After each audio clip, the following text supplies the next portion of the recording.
शेज़ाम 2 एक बहुत ही delightful sequel है जो सुपर हीरो की खुशी और रोमांच को बहुत अच्छे तरीके से कैप्चर करता है। वो भी ओरिजिनल मूवी की उन क्वालिटीज़ के साथ जिसकी वजह से फैंस को ओरिजिनल मूवीज़ की तरफ बहुत ज़्यादा प्यार बढ़ा था। इस फिल्म में दिल, कॉमेडी और नॉन स्टॉप एक्साइटमेंट है जो आपको पूरे टाइम अपनी सीट से जोड़ के रखेगा। तो फिर क्यों इतनी मस्त super hero movie box office office पर फ्लॉप हो गई? चलिए देखते हैं। सबसे पहला और सबसे ज़रूरी रीज़न शेज़ाम 2 के फ्लॉप होने का था जेम्स गन के थ्रू डीसी रीबूट होने की अनाउंसमेंट। व्यूअर्स को बहुत महीनों से पता था कि पुराना डीसी एक्सटेंडेड यूनिवर्स अब खत्म होने जा रहा है। शज़ाम 2 के रिलीज तक जेम्स गन और पीटर साफरान ने ये कंफर्म नहीं किया था कि शज़ाम 2 फैमिली का फ्यूचर होगा या नहीं। दोनों सीईओज ने ये हमेशा ही क्लेम किया कि शज़ाम 2 की फ्रेंचाइजी तभी कंटिन्यू होगी जब फरी ऑफ द गॉड्स सक्सेसफुल होगी। इसलिए ज़्यादातर लोगों ने ये जानने के बाद इसमें इंटरेस्ट नहीं दिखाया, क्योंकि उन्हें लगा कि अब न्यू डीसीईयू में इस फ्रेंचाइजी का कोई फ्यूचर ही नहीं है। अफसोस की बात यह है कि अब 2023 में आने वाली नेक्स्ट 3 डीसीईयू फिल्म्स के लिए भी ऐसा हो सकता है। शज़ाम फरी ऑफ द गॉड स्टार्टिंग में दिसंबर में रिलीज होने के लिए डिसाइडेड थी, जब ये सिर्फ अवतार 2 के साथ ही compete करती। क्रिसमस के टाइम पर शायद ही कोई और मूवी चल रही थी और उस टाइम पर इसे बॉक्स ऑफिस पर सक्सेसफुल होने की अपॉर्चुनिटी भी मिलती। इसके बजाय वार्नर ब्रदर्स के डर की वजह से इस मूवी की रिलीज डेट मार्च हो गई, जहां मूवी को Creed 3, 65, Scream 6, John Wick chapter 4 और डंजन्स एंड ड्रैगन जैसी मूवीज के साथ compete करना पड़ा।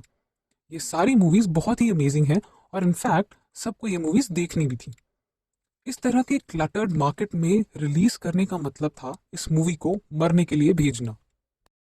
पहले जब शज़ाम 2 का ट्रेलर रिलीज हुआ था तब बहुत फैंस ने ये कंप्लेन की थी कि अब ऑलमोस्ट पूरी मूवी ट्रेलर में ही दिखा दी है। हालांकि ये पूरी तरह से सच नहीं था, लेकिन मार्केटिंग के बाद के चरण में ये फिल्म में वंडर वुमन के छोटे कैमियो के बारे तक में भी पता चल गया। बहुत लोगों को ऐसा लगा था कि उन्होंने ऑलरेडी बहुत कुछ देख लिया है और अब वो लोग मूवी के स्ट्रीमिंग पर रिलीज होने का भी वेट कर सकते हैं। और इसके बाद जैकरी लेवी ये बिलीव भी करते हैं कि मार्केटिंग कैंपेन ने ये क्लियर नहीं किया था कि ये एक फैमिली मूवी है। इसलिए काफ़ी फैमिलीज ने ये मूवी को सपोर्ट नहीं किया, जो कि बहुत डिसअपॉइंटिंग था, क्योंकि शज़ाम जेन्युइनली एक बहुत ही अच्छी फैमिली मूवी है जो पूरी फैमिली ने साथ बैठकर एंजॉय की होती। कोरोना के बाद Wonder Woman 1984, Black Widow, Eternal, Mobius, Black Adam, Thor, Love and Thunder और recently Ant Man and the Wasp Quantumania जैसी कई ऑर्डिनरी और खराब सुपर हीरो मूवीज आई हैं। इनमें से कई मूवीज ने तो पैसे भी खो दिए हैं और उन्हें उस तरह की दिलचस्पी नहीं मिली जो उन्हें मिलनी चाहिए थी। हार्डकोर फैंस को ये मूवी बहुत ही खराब लगी। हाल ही में इतनी सारी खराब मूवीज देखने के बाद काफ़ी लोगों ने सुपर हीरो फटीग को गिव अप कर दिया और शज़ाम 2 जैसी पॉपकॉर्न एंटरटेनमेंट में भी कोई दिलचस्पी नहीं दिखाई। सुपरहिट शैली में बड़े पैमाने पर क्रॉसओवर घटनाओं, रियलिस्टिक थ्रिलर स्टोरीज और हाई एंड सुपर हीरो जॉनरों के अब सभी फैंस यूज टू हो गए हैं, और शज़ाम 2 में इन सब में कुछ भी ना होने की वजह से उसे कोई सपोर्ट नहीं मिला। क्योंकि बहुत सारी ऐसी एवरेज सुपर हीरो मूवीज हैं और इसलिए क्रिटिक्स को भी कुछ नयापन नहीं मिला शज़ाम 2 में, उसकी स्टोरी में, सिर्फ उसके बहुत अच्छे हार्ट होने की वजह से। क्योंकि क्रिटिक ने मूवी के रिलीज होने से पहले ही उसको बेकार रेटिंग दे दी थी, इसलिए उनके ऐसे डिसीजन की वजह से लोगों ने ये फिल्म में इंटरेस्ट जो दिखाया था अब वो भी कम हो गया था। वंडर वुमन के कैमियो को ऑलरेडी स्पॉइल तो कर ही दिया था कि ज़्यादा टिकट सेल हो जाए उस वजह से, लेकिन इससे भी कोई फ़ायदा नहीं हुआ क्योंकि फिल्म में वंडर वुमन मुश्किल से ही थी। सिर्फ मजाक करने के लिए ही एंड में आने की बजाय उसे लास्ट फाइट में इन्वॉल्व होना चाहिए था। लास्ट में ये सब समझ में नहीं आया कि फिलाडेल्फिया में एक ह्यूज डोम को देखकर जस्टिस लीग के मेंबर्स में से कोई भी हेल्प करने के लिए नहीं दिखाई दिया। डायरेक्टर डेविड एफ सैंडबर्ग चाहते थे कि Henry Cavill and Ben Affleck as Superman और बैटमैन के रूप में दिखाई दें, लेकिन उनके कैमियोज को डिनाई कर दिया गया था। शज़ाम फरी ऑफ द गॉड्स आने के तुरंत बाद इसका अमेजॉन प्राइम पर रिलीज होना ऑलरेडी स्केड्यूल्ड था और ये 18 अप्रैल को ऑनलाइन रिलीज भी हो रही थी, जो कि इसके थिएटर में आने के जस्ट 32 डेज बाद था। और ये प्रिडिक्ट करना भी इजी था कि हॉटस्टार पर शज़ाम 2 जल्दी ही रिलीज होने वाली है।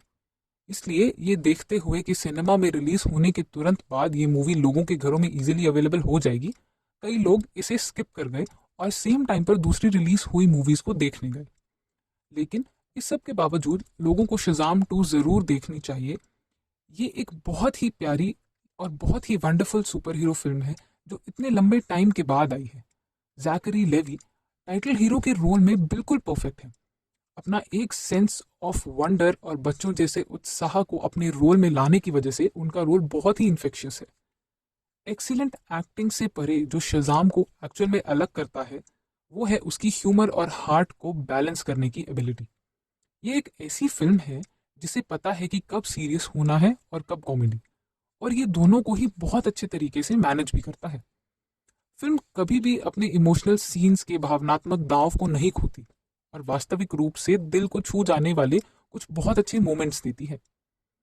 कुल मिलाकर शज़ाम फरी ऑफ द गॉड्स एक फैंटास्टिक मूवी है जिसे बिल्कुल भी मिस नहीं करना चाहिए। ये एक मज़ेदार, दिल को छू लेने वाली और एक्शन से भरपूर एडवेंचर है जो आपके फेस पर एक बहुत बड़ी स्माइल छोड़ जाएगी। चाहे आप डाई हार्ड सुपर फैन ही क्यों ना हो और एक ऐसी मूवी ही चाहते हो देखने के लिए जो आप अपने फैमिली और फ्रेंड्स के साथ एंजॉय कर सको, तो ये एग्जैक्टली वैसी मूवी है और बहुत अच्छी है जिसे आप ज़रूर देखें। प्लीज़, मैं सबको हाईली रिकमेंड करूंगा ये मूवी देखने के लिए। अभी के लिए इतना ही दोस्तों, फिर मिलेंगे आपसे नए कंटेंट के साथ। तब तक के लिए प्लीज़ लाइक शेयर और सब्सक्राइब करना ना भूलें।